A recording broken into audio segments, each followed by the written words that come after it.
I've been a professional luthier for over 30 years, and while the music is really hard, one of the things that I found that's actually harder is finding the right guitar, especially if it's your first. I know that from personal experience, it took me over 20 years to find the right guitar. With that said, let's go figure out how to buy the right guitar, especially if it's your first.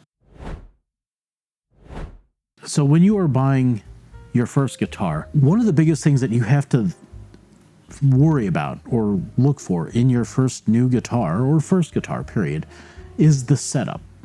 Is the guitar set up well? Does that means that is it easy to play? Is it difficult to play? Is it easy at the nut? Is the action height good for you? And so that's really a thing that can totally make or break your guitar playing experience. The first thing that you're going to want to do when you're looking for a new guitar is check the action, and that's how does it feel up here at the nut, and how does it feel here at the 12th fret. What you want to do is take the guitar and sight down the fingerboard, and you should actually see a little bit of a curvature between the 19th fret and the nut. And you can actually check this yourself without any fancy tools by holding down the 1st fret and the 19th fret and tapping around the middle with your thumb. And there should be about a business card's space between the fret and the bottom of the string.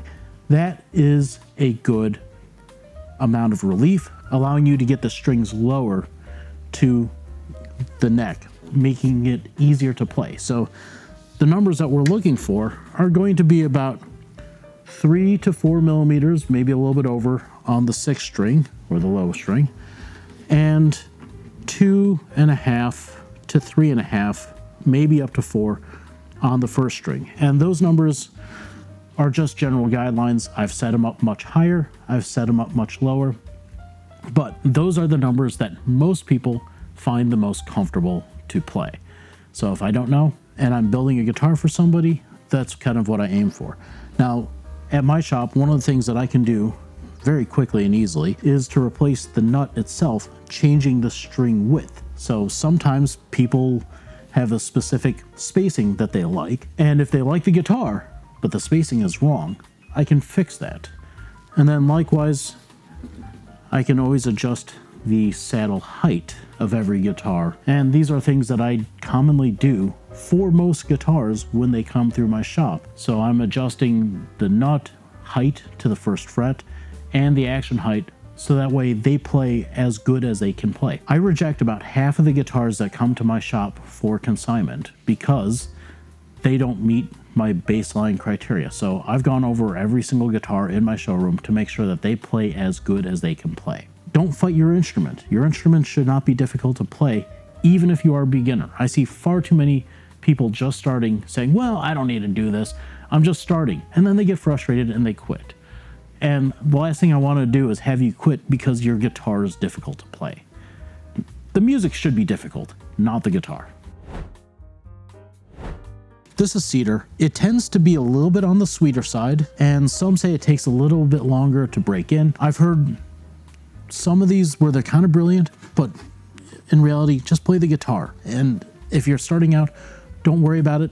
Go with the cedar. It's going to move less in the winter and in the summer, and it's going to have less humidity issues. So that said, it's going to be a more durable guitar.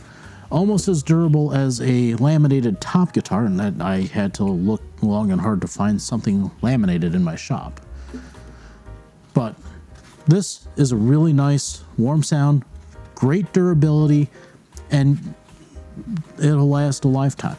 That said, if you like a little bit more of a brighter and bombastic sound, a little bit glassier, a little bit more crystalline, go with spruce. It's going to be really lively. It'll give you some really nice articulation. It will give you some nice colors. It's going to be a little bit more brilliant. It's going to be maybe a little bit louder. Again, depends on the guitar, depends on the construction method. But for the most part, these two, spruce and cedar, those should be your only choices if you're getting a good classical guitar. If you're in the steel string market, Mahogany, I think, is a fantastic choice for a top wood for an entry-level guitar.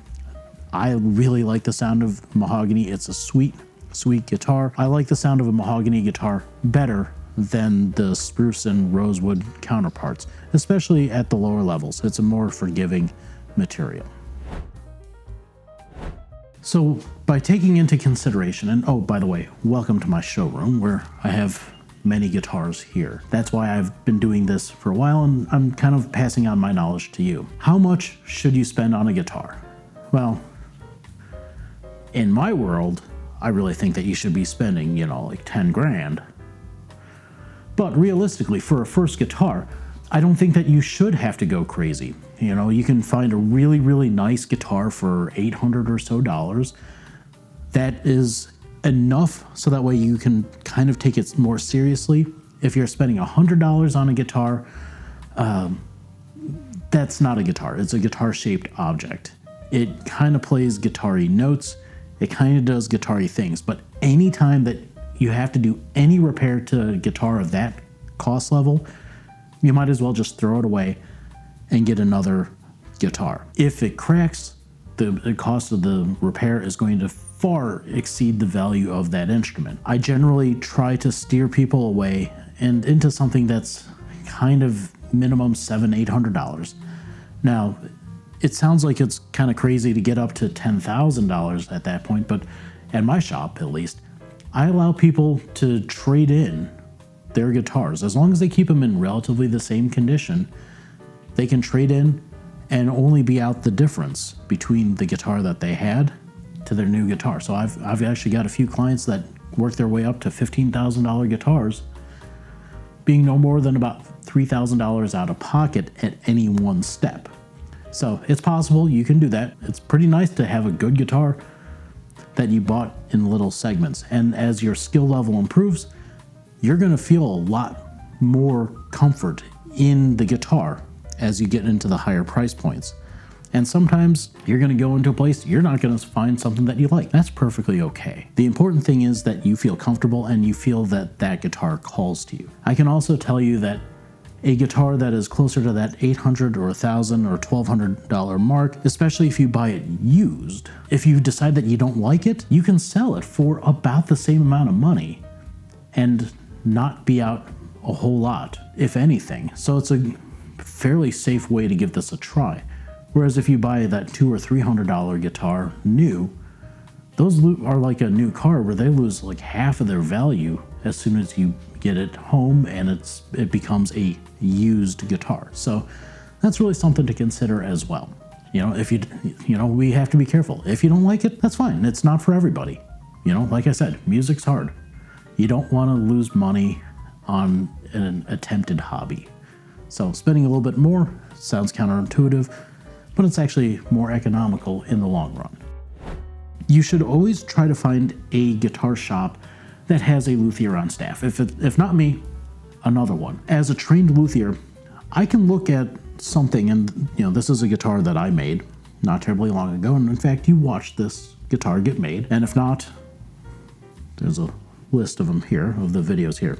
Because we, as luthiers, have taken into account all of these issues that we've talked about, I take a look at every single guitar to make sure that each guitar is concert ready, or at least to the maximum ability of that guitar to be ready. For me, I look at the action height, which is, again, the height of the string above the fingerboard. I look at the way that the nut is set up, and if you don't like the way that the guitar plays, but you like the sound, I do fix that.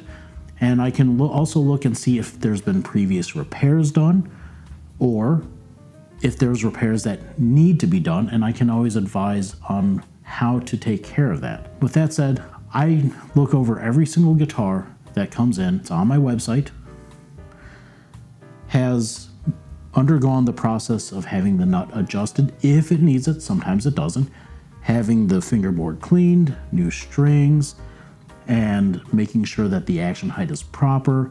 And if it needs too much work, that guitar doesn't go onto my website, and I won't take it. By coming to a shop like mine, or even mine, you can oftentimes find a better value in that instrument because you don't have to send it off to somebody else. And if that shop doesn't have a luthier on staff, they're not going to be able to make the guitar right for you while you wait. And that's something that I do all the time. I hope that this helps you find your new guitar. And if this is your first time buying a guitar, congratulations. It's such a rewarding and frustrating, but rewarding path. I absolutely love it. It's taken me 20 years to find my perfect instrument for now. And that's the fun thing about this. As you embark upon this path, you may not always have the most perfect instrument, but it's out there. And for me, the hunt for the perfect instrument is almost as much fun as playing the music. So with that said, thank you for visiting. Come check out my website. I've got always new instruments in stock. Maybe not this one, although this one's available for you. Give me a call if you have any questions about this or anything else. I'm not terribly difficult to find. In fact, my website has probably been annoying you by flashing up and on a bunch, like now and now. And thanks for watching. Happy New Year. See you next time.